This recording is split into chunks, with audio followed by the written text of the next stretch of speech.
नमस्कार, आप देख रहे हैं इंडिया वॉच और मैं हूं आपके साथ स्नेहा सिंह। वक्त हो गया न्यूज बुलेटिन का, तो चलिए शुरुआत करते हैं पहली खबर के साथ। एक्टर के घर पहुंचे, पूरी तरीके से बता दें, अल्लू अर्जुन को हाल ही में सांध थिएटर के बाहर एक महिला की मौत के मामले में गिरफ्तार किया गया, जिसके बाद पुष्पा 2 एक्टर के परिवार की तरफ से उनके father in law police station पहुंचे। दरअसल अल्लू अर्जुन के फादर इन लॉ ने चिक्कड़पल्ली पुलिस स्टेशन के बाहर पुलिस से अंदर जाने की रिक्वेस्ट की।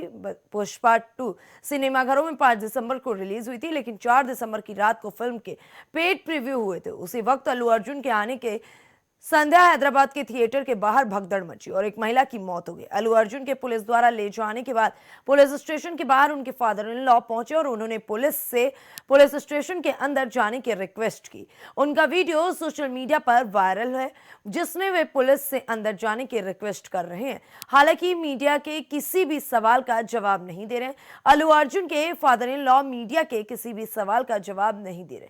पुलिस स्टेशन में चले गए। पुष्पा 2 सिनेमाघरों में 5 दिसंबर को रिलीज हुई। बढ़ती डिमांड के चलते मेकर से 4 दिसंबर की रात को पेड प्रीव्यू चलाया, जिसके चलते थिएटर में खूब भीड़ हुई।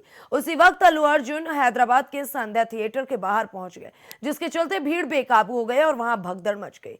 पुलिस को लाठीचार्ज करना पड़ा और तो और उसी में अपने 2 बच्चों के साथ फिल्म देखने आई एक महिला की मौत हो गई, जिसके परिवार ने अल्लू अर्जुन के खिलाफ केस दर्ज किया और अब आज 13 दिसंबर को पुलिस अल्लू अर्जुन को गिरफ्तार करके ले गई।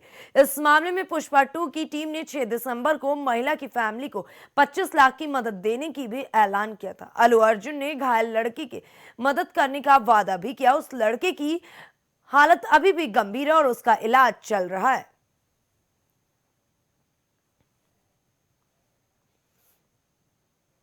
अगली खबर की तरफ रुख करते हैं, जहां सबसे युवा वर्ल्ड चैंपियन बन के भारत के डी गुकेश ने शतरंज की दुनिया में इतिहास रच दिया। वो चेस के नए और सबसे युवा वर्ल्ड चैंपियन बन गए। उन्होंने चीन की बादशाहत खत्म कर दी। डेमार राजू गुकेश ने एक रिकॉर्ड के मामले में पूर्व भारतीय चेस मास्टर विश्वनाथन आनंद की भी बराबरी कर ली। दरअसल वर्ल्ड चेस चैंपियन 2024 का फाइनल मुकाबला गुरुवार को सिंगापुर में खेला गया। इस अहम मुकाबले में डी गुकेश की टक्कर डिफेंडिंग चैंपियन और चीन के चेस मास्टर डिंग लीरेन से थी। खिताबी मुकाबले में डी गुकेश ने 14वीं बाजी में डिंग लीरेन को करारी शिकस्त दी और खिताब पर कब्जा जमाया। डिंग लीरेन के खिलाफ डी गुकेश काले मोहरों के साथ मुकाबला खेलते देखे गए। हालांकि पूरी तरीके से डी गुकेश ने शतरंज की दुनिया में जब इतिहास रचा तो उन्हें हर जगह से बधाइयां मिलने लगी। लोगों ने उनकी जमकर तारीफ भी की और तो और पूरी तरीके से सोशल मीडिया से लेकर हर प्लेटफॉर्म पर डी गुकेश इस वक्त छाए हुए हैं। बता दें कि डी गुकेश के इस काबिलियत की लोग सराहना कर रहे हैं। वर्ल्ड चेस चैंपियन 2024 का फाइनल मुकाबला सिंगापुर में खेला गया था। हालांकि डिफेंडिंग चैंपियन और चीन के चेस मास्टर डिंग लीरेन से उनका मुकाबला था। खिताबी मुकाबले में डी गुकेश ने 14वीं बाजी में डिंग लीरेन को करारी शिकस्त दी थी। डिंग लीरेन के खिलाफ डी गुकेश काले मोहरों के साथ मुकाबला खेले थे। पूरे मैच में भारतीय युवा ने अपना जोरदार खेल दिखाया और हर बाजी में चीनी प्लेयर पर भारी पड़े। आखिरी में डी गुकेश ने चीन की बादशाहत खत्म की और वो नए वर्ल्ड चेस चैंपियन बने। इस धांसू जीत के साथ ही 18 साल के डी गुकेश अब शतरंज की दुनिया के सबसे कम उम्र के वर्ल्ड चैंपियन बन गए। साथ ही वो एक रिकॉर्ड के मामले में विश्वनाथन आनंद के क्लब में भी शामिल हो गए।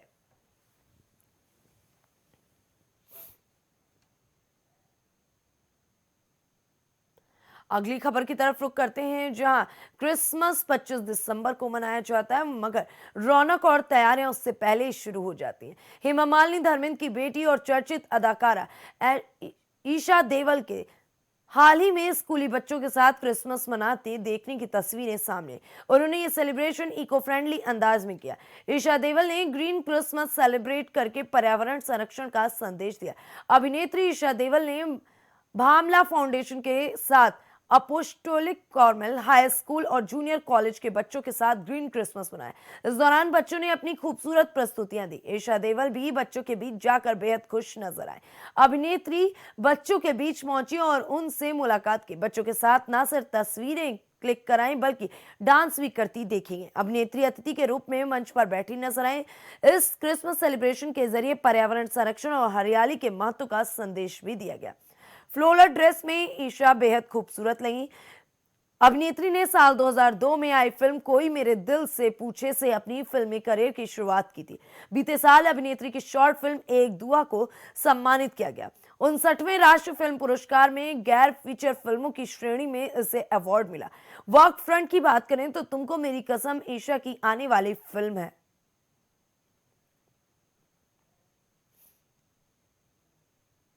अगली खबर की तरफ रुख करते हैं, जहां पर सिस्टम में कौन बचा रहा है, ये एक बड़ा सवाल है। दरअसल कानपुर के भारतीय सूचना प्रौद्योगिकी संस्थान में पीएचडी छात्रा के यौन शोषण में फंसे एसीपी मोहसिन खान चर्चा में। पुलिस अधिकारी ने छात्रा के सामने अपनी पत्नी को तलाक देने की झूठी कहानी गढ़ डाली थी।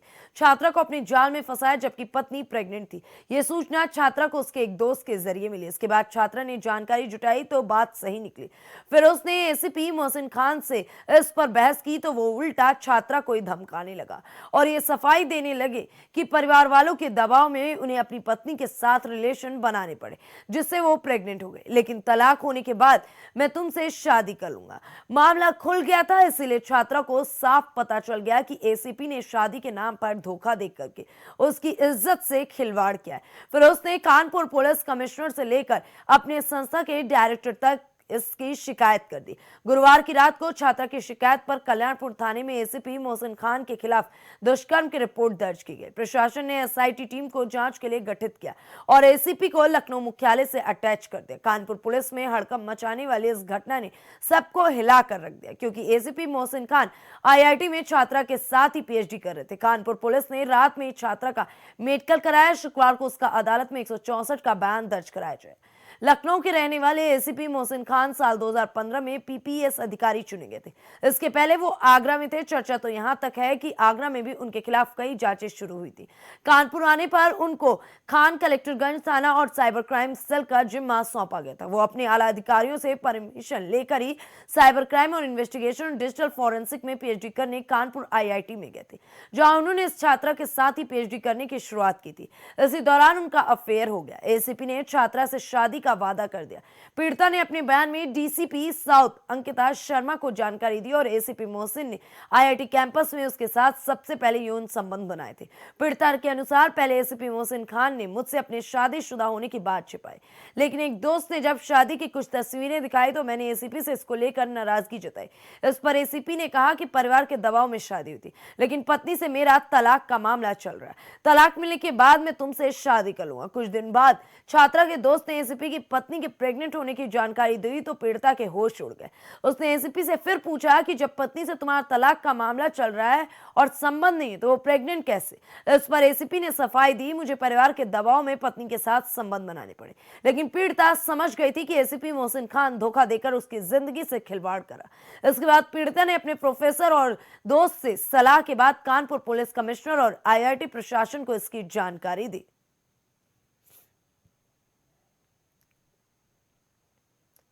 अगली और बड़ी खबर की तरफ रुख करते हैं, जहां आयोग के ऊपर एक बार फिर से बड़ा आरोप लगा।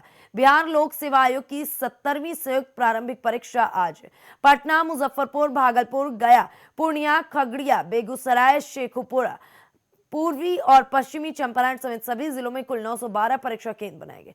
बिहार के सबसे बड़े एग्जाम सेंटर बापू परीक्षा केंद्र पटना में भी ये परीक्षा ली जा रही। पटना जिले में 60 से अधिक केंद्र बनाए गए। कुल 4.85 लाख परीक्षार्थी इस परीक्षा में शामिल हो रहे। परीक्षा में किसी तरह की कोई गड़बड़ी न हो, इसके लिए सारी तैयारियां पूरी कर ली गई। अभ्यर्थियों को 2.5 घंटे पहले यानी सुबह 9:30 बजे बुलाया गया। परीक्षा शुरू होने से 1 घंटे पहले यानी कि 11 बजे तक ही एग्जाम सेंटर में प्रवेश दिया गया। परीक्षा एक ही पाली में दोपहर 12 से 2 तक हुई। बीपीएससी में कंट्रोल रूम बनाया गया। यहां बैठे अधिकारी और कर्मी हर सेंटर की निगरानी करते नजर आए। साथ ही सोशल मीडिया पर भी निगरानी रखी जा रही है। बीपीएससी के अध्यक्ष परमार रवि मनुभाई ने किसी तरह के अफवाहों पर ध्यान नहीं देने की अपील की। अफवाहों को फैलाने वालों पर बिहार पुलिस की साइबर सेल कार्रवाई करेगी, ये भी कहा गया।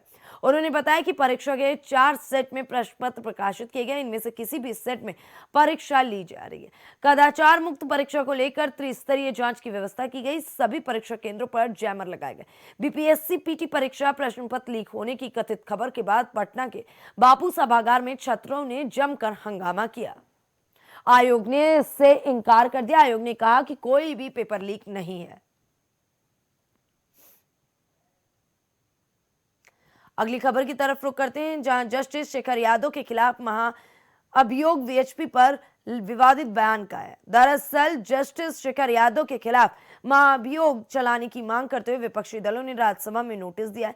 इस नोटिस पर 55 सांसदों ने हस्ताक्षर किया है, जिनमें प्रमुख नेता जैसे कपिल सिब्बल, विवेक तन्खा और दिग्विजय सिंह शामिल है। यह कदम तब उठाया गया जब जस्टिस यादव ने विश्व हिंदू परिषद द्वारा आयोजित एक कार्यक्रम में विवादास्पद बयान दिए थे। 8 दिसंबर को प्रयागराज में वीएचपी की लीगल सेल द्वारा आयोजित समारोह में जस्टिस यादव ने कहा था कि यह हिंदुस्तान है और इस देश में रहने वाले बहुसंख्यकों की इच्छा से ये देश चलेगा। उन्होंने कथित तौर पर कटमूल्य शब्द का उपयोग करते हुए अल्पसंख्यकों को निशाना बनाया और उनके खिलाफ पूर्वाग्रह प्रकट किया।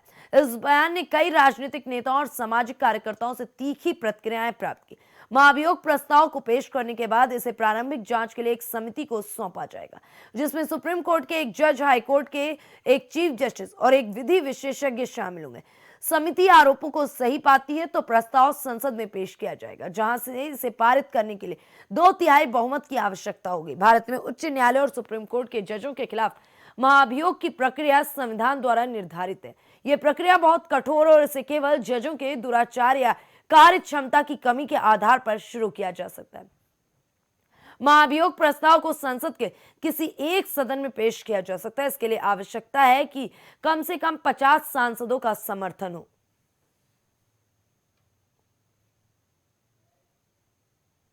अगली खबर की तरफ रुख करते हैं, जहां पर सुप्रीम कोर्ट का प्लेस ऑफ वर्शिप एक्ट पर फैसला आने के बाद अधिवक्ता हरिशंकर जैन ने एएनआई से बात करते हुए कहा, जहां जहां मंदिर तोड़कर मस्जिद बनी हो उन जगह को वापस लेंगे और जब तक ये पूरा नहीं होगा तब तक हम नहीं रुकेंगे।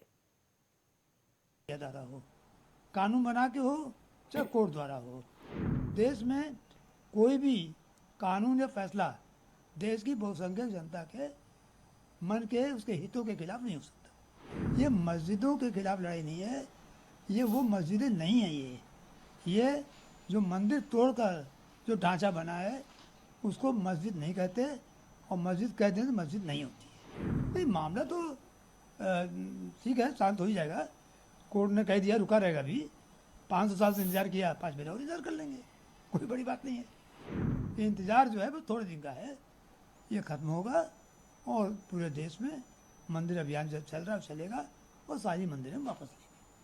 जब तक सुप्रीम कोर्ट इसका फैसला नहीं कर देती, सारे कोर्ट में सारी कार्रवाई स्थगित रहेगी। ये न्यायिक प्रक्रिया का भाग है कि जब कभी हायर कोर्ट में कोई चीज़ चलती है तो लोअर कोर्ट को दूसरा फैसला न हो जाए उसको रोक दिया जाता है। इसका ये असर है। मोदी जिस तरीके से कहा गया था वर्शिप एक्ट को लेकर भी कई बार सवाल खड़े किए गए थे, अब कोर्ट ने थोड़ा राहत की बात कही है, मुस्लिम पक्ष का क्या कहना है? नहीं, राहत अभी किसी कुछ नहीं मिली है, ये कोई राहत नहीं है और न कोई इधर न उधर। ये तो चूँकि अगर देखा जाए तो राहत हिंदुओं के लिए है कि कोर्ट ने फैसला किया है कि वर्शिप एक्ट की वैधता की जाँच करेंगे और न्यायिक जाँच होगी उसकी, और उस पर बहस होगी दोनों सबसे, सरकार अपना पक्ष रखेगी। तो जो लोग हम लोग शुरू से कह रहे हैं कि वर्शिप एक्ट लागू नहीं होता, वो बात भी आएंगी, तो उसी परिप्रेक्ष्य को देखा जाना चाहिए। कुछ लोग अब कह रहे हैं कि ताजमहल और कुतुब मीनार को लेकर भी आप लोग अब कोर्ट में जाने को बैठे हैं। देखिए, ऑलरेडी मामला कोर्ट में मैं फाइल कर चुका हूँ। ऑलरेडी कोर्ट में कुतुब मीनार का मामला भी है और ताजमहल का मामला भी है। और ये भी बता दूँ आपको कि पूरे देश में जहाँ जहाँ मंदिर तोड़कर मस्जिद बनाई गई हैं, उनको एक एक को वापस लेने का मैं प्रण ले चुका हूँ, चाहे न्यायिक प्रक्रिया द्वारा हो चाहे विधायी प्रक्रिया द्वारा हो, कानून बना के हो चाहे कोर्ट द्वारा हो, पर एक दिन लेके रहेंगे। हम उसी दिशा में बढ़ रहे हैं और देश एक राष्ट्र एक चुनाव की संजय राउत ने आलोचना की। बता दें कि शिवसेना सांसद संजय राउत ने एक राष्ट्र एक चुनाव विधेयक की आलोचना करते हुए इसे लोकतंत्र के लिए सबसे बड़ा खतरा बताया। उन्होंने भाजपा पर ईवीएम में हेराफेरी करके महाराष्ट्र में सरकार बनाने का भी आरोप लगाया। प्रेस कॉन्फ्रेंस को संबोधित करते हुए शिवसेना सांसद संजय राउत ने कहा, इस बारे में कोई उचित संशोधन या शोध नहीं किया गया है। मोदी जी हमेशा अपने मन की बात करते हैं, वो कभी नहीं सोचते कि जनता के मन में क्या है या विपक्ष के लोगों के मन में क्या है। मुझे संदेह है कि मोदी जी 2029 तक प्रधानमंत्री बने रहेंगे या नहीं। कि ये जल्दबाजी है, उस बारे में कोई ठीक से संशोधन या रिसर्च नहीं किया है। मोदी जी हमेशा अपने मन की बात बोलते हैं, जनता के मन में क्या है या जो अपोजिशन के लोग हैं उनके मन में क्या है उस बारे में कभी सोचते नहीं। ये एक संघ राज्य व्यवस्था है हमारे देश में। अलग अलग राज्य, अलग अलग भाषा, अलग अलग प्रथाएं, अलग अलग तरह का हवामान, सब कुछ बदल जाता है। आप एक देश में लोकसभा विधानसभा की जम्मू कश्मीर का चुनाव नहीं कर सकते। आप मुंबई महानगर पालिका का चुनाव एक साथ नहीं कर सकते। ये सिर्फ आपके स्वार्थ के लिए आप ये करने जा रहे हैं। लेकिन मुझे शंका है, क्या 2029 तक मोदी जी प्रधानमंत्री रहेंगे?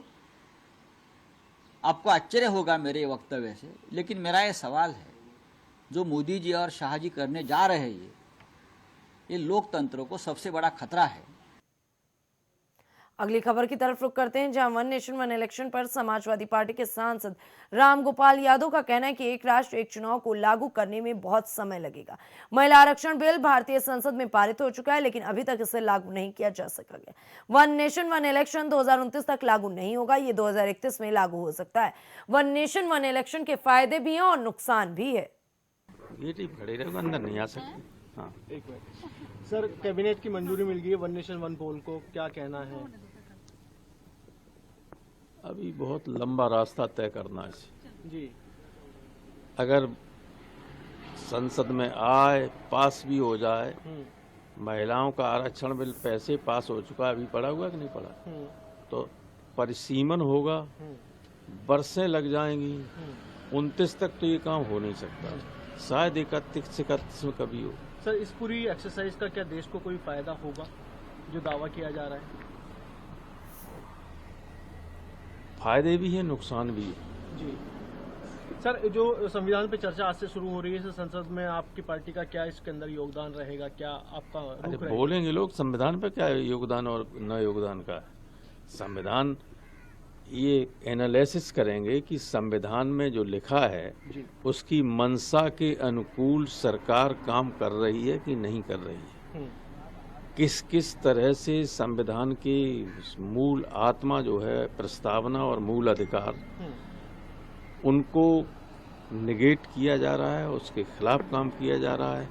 ये सारी बातें हैं। और बीजेपी वाले इमरजेंसी की बात करें, यही चलेगी और क्या चलेगा। अगली और बड़ी खबर की तरफ रुख करते हैं, जहां भारतीय रिजर्व बैंक को बम से उड़ाने की धमकी मिली है। भारतीय रिजर्व बैंक की आधिकारिक वेबसाइट पर एक धमकी भरा ईमेल आया। ये ईमेल रूसी भाषा में भेजा गया था और इसमें रिजर्व बैंक को उड़ाने की बात कही गई थी। इस मामले में माता रामाबाई मार्ग पुलिस स्टेशन में अज्ञात आरोपी के खिलाफ मामला दर्ज किया गया है। ये मेल रूसी भाषा में होने की वजह से एजेंसियां और भी सतर्क हो गई। ये भी पता लगाया जा रहा है कि किसी ने जानबूझकर परेशान करने की मंशा से तो मेल नहीं भेजा है, किसी ने वीपीएन के जरिए तो मेल नहीं किया है। इसे लेकर आईपी एड्रेस का पता लगाया जा रहा है। इस मामले में क्राइम ब्रांच जुटी हुई है और एक्सपर्ट की भी मदद ली जा रही है। धमकी मिलने के बाद आसपास के इलाकों की जांच भी की गई।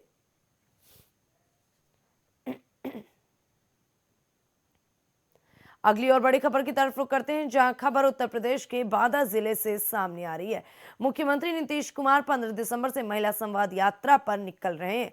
हालांकि उनकी महिला संवाद यात्रा पर निकलने को लेकर के सियासत तेज। नेता प्रतिपक्ष तेजस्वी यादव ने इसे अधिकारियों के लिए लूट की यात्रा बताया। राजद सुप्रीमो लालू प्रसाद यादव ने इस पर अपनी प्रतिक्रिया देते हुए कहा कि नीतीश कुमार आंख सेकने जा रहे हैं। उनकी इस टिप्पणी के बाद बिहार की राजनीति गर्म हो गई है। वहीं जेडीयू की ओर से लगातार विरोध किया जा रहा है। इस दौरान बांदा जिले में जनता दल शिक्षा प्रकोष्ठ के कार्यकर्ताओं ने अनोखा प्रदर्शन किया। इस दौरान जेडीयू के कार्यकर्ता हाथ में पोस्टर लिए हुए थे, जिसमें लालू राबड़ी की तस्वीर बनी हुई थी। उस पर लिखा था, गजबे रफ्तार जोकर अवतार। इसके साथ ही जेडीयू के कार्यकर्ता भोंपू बजाते नजर आए।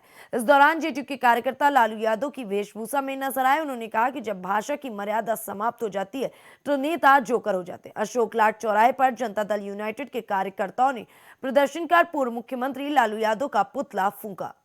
तरीके का प्रदर्शन है, किस बात को लेकर? देखिए, लालू यादव ने बीते दिनों माननीय मुख्यमंत्री जी नीतीश कुमार जी, जो जेडीयू के राष्ट्रीय अध्यक्ष है, वो एक महिला संवाद यात्रा निकालने जा रहे हैं। जब मीडिया बंधुओं ने पूछा कि इस महिला संवाद यात्रा से क्या बिहार में कुछ बदलाव आएगा, सीटें बढ़ेंगी जेडीयू की, तो लालू यादव जी ने आरजेडी जो सुप्रीमो, उन्होंने बयान दिया नीतीश कुमार जी महिलाओं से लाइन लड़ाने जा रहे हैं, लाइन सेकने जा रहे हैं, संवाद यात्रा नहीं निकालने जा रहे हैं। इस तरह का बयानबाजी लालू यादव जी को सोचना चाहिए कि आप एक वरिष्ठ नेता हैं, लेकिन आपने महिलाओं के प्रति जो घटिया बयान दिया है, इससे देश की महिलाओं के जो है हृदय में कुठाराघात पहुंचा है। और जिस तरह आज 21वीं सदी में हमारी देश की महिला राष्ट्रपति, प्रधानमंत्री, डॉक्टर, इंजीनियर बन रही हैं, उन महिलाओं का आप अपमान कर रहे हैं। जबकि माननीय नीतीश कुमार जी पंचायत चुनाव में बिहार में 50% आरक्षण दिया, नौकरी में 35% आरक्षण दिया, और यह देश का पहला राज्य है जिसमें महिलाओं को 50% आरक्षण दिया। नीतीश जी की वजह से आज बिहार में महिलाएं घरों से बाहर निकल करके जो है काम कर रही है, रोजगार पा रही हैं। तो हमारा जो मनोबल है महिलाओं का, वो लालू यादव ने तोड़ने का काम किया है। आज जनता दल यूनाइटेड की महिला टीम, पुरुष टीम बांदा अशोक लाट में लालू यादव जी का पुतला फूंकने जा रही है। और लालू यादव जी के अंदर अगर भी महिलाओं के प्रति अगर जरा सा भी सम्मान है तो उनको माफी मांगना चाहिए नीतीश कुमार जी से, महिलाओं से। अगर ये माफी नहीं मांगते, आज पुतला जो है हम लोग फूंके हैं, आने वाले दिनों में हमारी जो है बांदा ही नहीं पूरे प्रदेश की महिलाएं इनके खिलाफ लखनऊ इको गार्डन में धरना देंगी। फिलहाल इस न्यूज बुलेटिन में बस इतना ही। देश दुनिया की तमाम बड़ी और अहम खबरों को देखने के लिए बने रहें इंडिया वॉच के साथ।